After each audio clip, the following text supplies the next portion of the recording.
For a long time, cryptocurrency was something that only mattered to smelly men who are also probably criminals. To many normal people who do things like go outside, it seemed like this incel dweeb money would never become anything more than a niche interest or a means of exchange between perverts and the Taliban. But despite all of that, today, the United States government and many mainstream financial institutions are embracing crypto with open arms and huge boners, leading me to ask the question,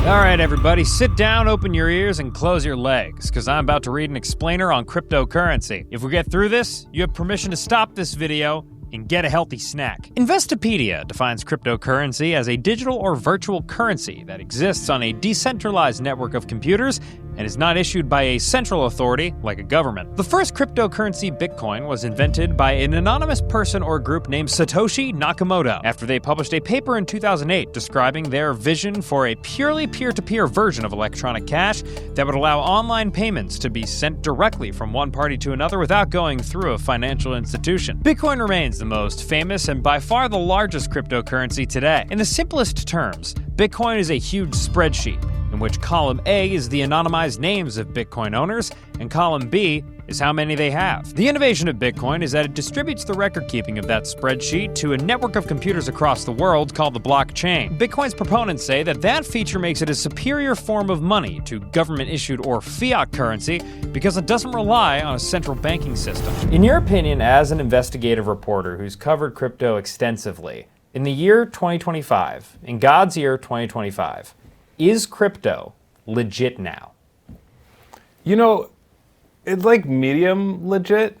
I think even crypto people would admit that if you were to just pick a cryptocurrency at random, the odds are like very good that it's a scam. Zeke Fox is a veteran, investigative reporter for Bloomberg who has covered the crypto industry extensively. So extensively that he even wrote a book called Number Go Up, Crypto's Wild Rise and Staggering Fall. In it, Zeke describes his time reporting on Sam Bankman-Fried's now infamous cryptocurrency company FTX, which surfed the industry's initial wave of mainstream popularity in the late 2010s to become the era's blue-chip institution for trading digital currencies. Before it was revealed in 2022 that what FTX meant by trading digital currencies was give us your money so we can steal it. I was down in the Bahamas at the kind of peak of the mania, just after the Super Bowl, where FTX had aired that ad with Larry David, and we'd seen a lot of other ads for crypto companies. And what it seemed like to me, I mean, we're in the Bahamas because they're trying to get around US regulations. It seemed like they basically created this giant, semi-unregulated offshore casino where people could go and bet on the prices of all these different dumb coins, and that it was kind of bad because most people would probably lose money. But what I did not suspect at all was that he had taken all the money that people had deposited at his casino and stolen it. That thought never crossed my mind, honestly. FTX collapsed in 2022, bringing crypto prices down with it, creating a bloodbath to rival history's bloodiest of baths. It was precisely like the Battle of the Bulge, except instead of hundreds of thousands of human casualties, what was lost was tens of billions of dollars that people had voluntarily chosen to invest in computer money that is famous for its volatility. I asked Zeke to think back to the aftermath of those harrowing days. Almost all cryptocurrencies were down, 70, 90%. It looked terrible for the industry. And it was kind of hard to imagine that there'd be this mass of people who'd be like, hey, let's give that another shot. The one exception I would have made at the time is Bitcoin. It's developed this huge cult around it. People who think that Bitcoin is the solution for every problem in the world and who are just so committed to it that they kind of put a floor on the price. Think about like the Insane Clown Posse. I often do. Is their music good? Art is subjective. Fair, okay. I'm gonna say it's bad. But am I gonna bet that no one's gonna come to the gathering of the Juggalos next year? No. That's sort of like Bitcoin. Got it. These guys are Juggalos. Despite whatever we might think about Insane Clown Posse, the Juggalos will be there every year. Yes. Now, will the Juggalos take over the world? I would argue that in the end, the juggalos have kind of a limited appeal. The Bitcoiners would say, no, like, we're going to take over the world. Because, okay, they have one thing that the juggalos don't have, which is like, what if by recruiting more juggalos, you would get rich? Maybe that would make you work harder to recruit juggalos. Yeah, and then all of a sudden the music starts to sound a little bit better. Yeah. When you can make money off of doing it. What if you could just donate a lot of money to the president and then he would become a juggalo? Then like all the people who like him might be juggalos too. Indeed, over the first year of the current Trump administration, the long arm of the federal government has reached out its hot iron and stamped the underside of our great nation with the glowing brand of Bitcoin. If you can't tell from literally everything about me, I very much enjoy caffeine. Specifically, coffee. More specifically, Cometeer. If you don't know what Cometeer is, it's time to sit your tush down and get learning. Cometeer are goddamn coffee revolutionaries. Veritable Paul Reveres of the caffeine bean.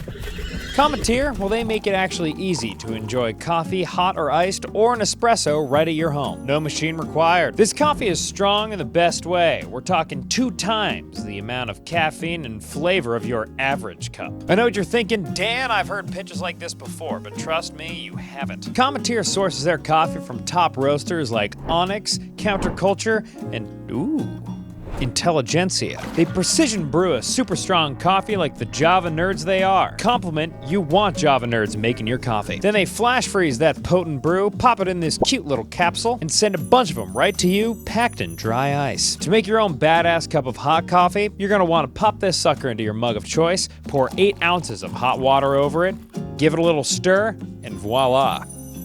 Which is French. And if you're in the mood for an iced coffee or a latte, which I often am because I'm a saucy little minx, then all you do is thaw the capsule, grab milk or water, then ice that shit. The best part is you don't need barista lessons or expensive gear. I mean, look at how easy that was. My coffee-loving brother and sisters, do you feel me now? No, I'm a fundamentally impatient person. Usually if I try to make good coffee at home, I just get frustrated and panic, then spend $1 million at the cafe closest to my house. It's not a good habit. $1 million is a lot of money. But Cometeer has changed my coffee routine for the better, and it can change yours too, bucko. Right now you can get $30 off, that's 15 free cups off your first order. Just follow the link in my description, or go to Cometeer.com/goodwork. That's Cometeer.com/goodwork. Thanks for watching, and toast to Cometeer for sponsoring this video. Now let's get drinking, folks. The President Executive Order, the creation of a strategic Bitcoin reserve and a digital asset stockpile. Congress passed a bill with flying bipartisan support to legalize stablecoins, which are cryptocurrencies whose value is tied to the US dollar. So basically crypto dollars. Then the House passed a different bill, again with flying bipartisan support, which would establish a very friendly regulatory framework for all cryptocurrencies, not just stablecoins, and that is currently going through that dang old Senate. How is this different than what we saw from the Biden administration? It's dramatically different. Eleanor Mueller is a reporter for Semafor covering Congress, and this year, covering Congress means covering crypto. There's a Republican president who's called himself, the most pro-crypto president.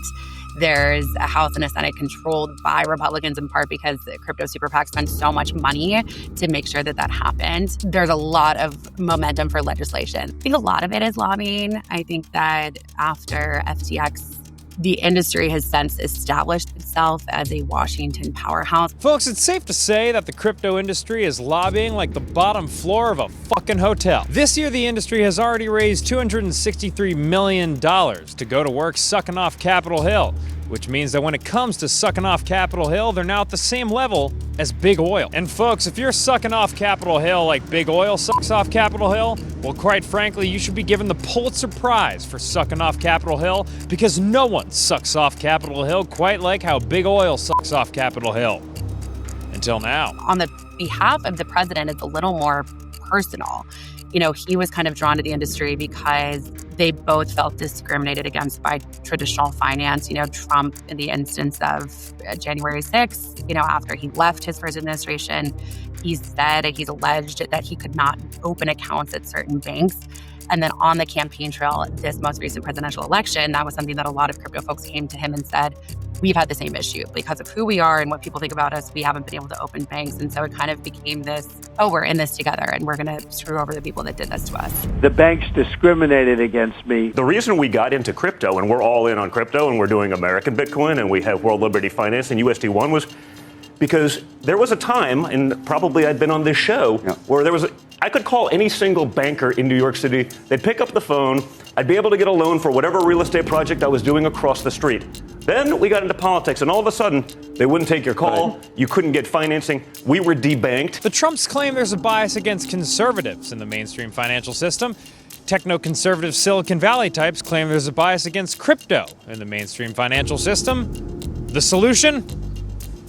Kiss. Hello, Bitcoiners. As we implement these reforms, Bitcoin and crypto will grow our economy, cement American financial dominance, and strengthen our entire country long into the future. Reports say that in the first half of 2025, the Trump family made more than $800 million in sales of crypto assets, on top of potentially billions more in unrealized gains from their new crypto business, World Liberty Financial. On top of that, they've made hundreds of millions more selling their meme coin. This is all burning the path to create a more crypto-friendly America, a future that many crypto enthusiasts are absolutely cheesing to see. What do you make of the Trump administration's steady adoption of crypto? I mean, clearly they have personal interest in it as well. Yeah, I'll leave the personal involvement aside. I'm not a government ethics lawyer, and I think that's sort of a separate question. But the administration itself, these are people who understand Bitcoin and care about Bitcoin, and it has actually definitely been a boon to see policy being taken very seriously. Zack Shapiro is a lawyer with a practice dedicated to helping Bitcoin-focused ventures grow their business and navigate regulatory hurdles. I don't think this is, an explicitly left-right thing, but I think it's no secret that the previous administration took a pretty outwardly hostile approach to the entire sector. And so we did not have a lot of regulatory clarity, either from the agencies or from Congress, about what the ground rules are. If you don't provide clear rules, it is really, really hard to legally build valuable things. So what is the thing that's left that's legal to do? Meme coins, right? Those are not regulated. Those are jokes. Those are gambling vehicles. And that's what we saw, right? The previous administration did not pave the way for the crypto industry to be able to build a lot of useful stuff. And so we built a lot of frivolous stuff that got a lot of people hurt. Now, what the Oklahoma City Thunder's Alex Caruso is referring to here are all those meme coins that had a buzzy rise and a spectacular fall. Doge, Shib, Fartcoin, Haktua, Bonk, Mog, Giga, and plenty more that make an 11-year-old boy shart his basketball shorts with laughter. He believes that meme coins like these have no institutional use, unlike Bitcoin. The biggest misconception I hear is a misunderstanding, I think specifically of what Bitcoin is. What Bitcoin is, and a lot of crypto sort of on the back of Bitcoin, is it's a return to a form of money more like gold. It's like a type of gold that's engineered for the internet age. When Bitcoiners say the dollar is backed by nothing, what they mean is that it's only valuable because we trust the government that issues the dollar bill. They contrast this with gold, which is valuable not because it was issued by a government authority, but because it's a rare commodity. It's long been common practice for mainstream investors to hedge against economic downturns by investing in gold because its value theoretically won't drop if a certain country or region hits hard times. When Bitcoin was created, it was modeled after gold. By design, there's only 21 million Bitcoin that will ever be in existence. And because of this, crypto enthusiasts argue that in the digital age, Bitcoin makes way more sense than physical gold bars as a hedge against the value of government-backed currencies declining over time, which is basically another way of saying a hedge against inflation. Now, in case you didn't realize, I just spoke a lot of letters out of my mouth, and I'm quite thirsty. What does a journalist have to do to get a Guinness in here? Would you like a Guinness right now? That would be fantastic. We can do that. Hey, Sydney? That's Thomas Pacchia. Thomas is the owner of Pubkey, the world's first Bitcoin-themed dive bar / podcast studio. Ladies. Thomas, in your opinion, is crypto legit now? Crypto?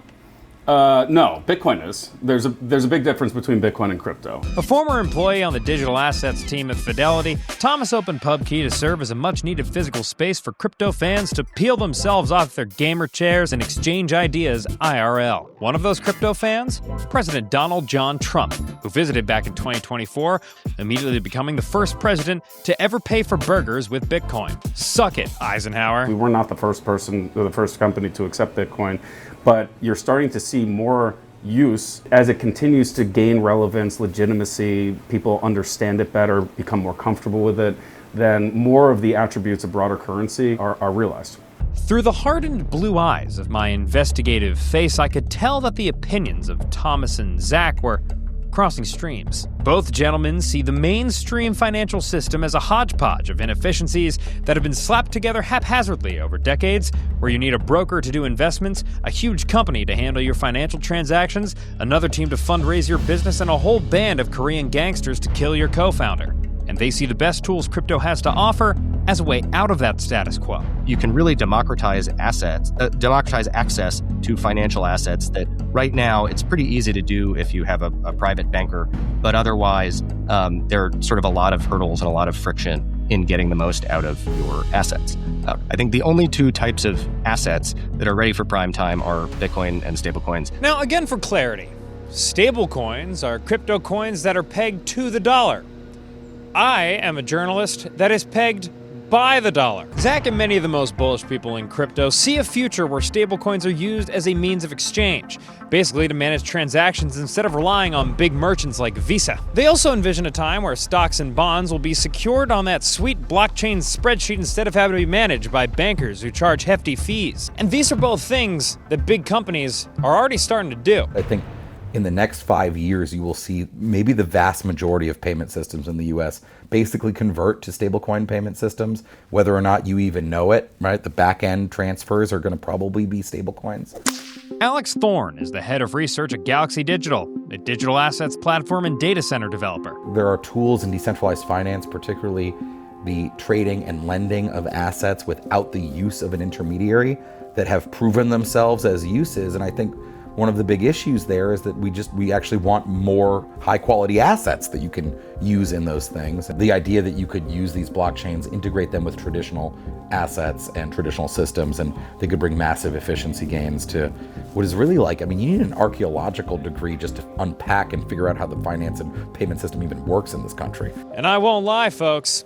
After all these conversations and the 14 Guinnesses I had off camera, I must admit that I was starting to warm up to all this crypto business. So I decided to climb YouTube Mount Olympus and talk to the absolute king of well-dressed crypto skeptics. I want to be clear that there is some real technology there. It's just, I don't believe it's as big as some people are saying. Coffeezilla is an independent journalist famous on the internet for exposing crypto scams, from Andrew Tate's meme coin pumping to Logan Paul's blockchain video game. There are some real innovations, like, you know, if I want to wire some money to a, an employee who's overseas, that might cost me like $10 wire fee. Bringing that down to pennies is actually an innovation.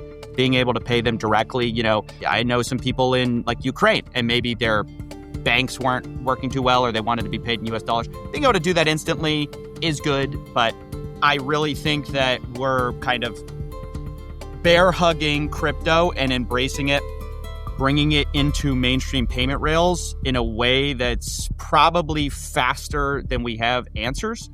I don't want to just make everything about all of crypto is all a scam all the time. But without taking away from that, it's obvious to anyone who actually looks at the technology and the amount of scams who are cropping up in this, that if you want to actually plug it into finance, you have to be responsible and treat it like an adult and realize the downsides. So, is crypto legit now?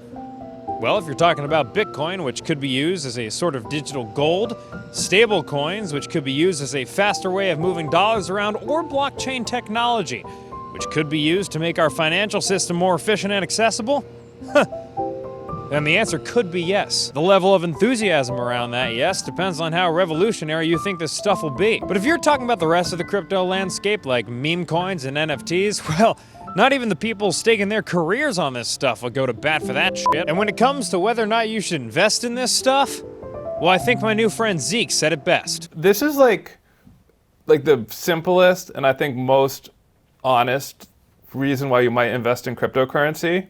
If this is the future of money, then it would be incredibly valuable, right? Like the future of money, that's like a lot of money. So if there's even like a very small chance that this is the future of money, that chance is valuable now.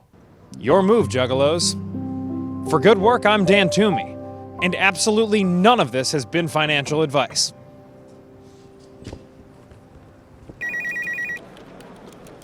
There's also this thing that in crypto they call a wrench attack. And what that means is that a bad guy hears you got some crypto, comes and hits you on the head with a wrench until you give him the password. Oh, so the term is actually just for being beaten with a wrench. Yes. People are getting kidnapped in an attempt to get them to turn over their crypto passwords. One crypto executive had a finger cut off. And in a world where we all kept all of our money on our phone, like this would become a bigger and bigger problem. The solution? Buy a gun. Zeke, thank you so much for joining us.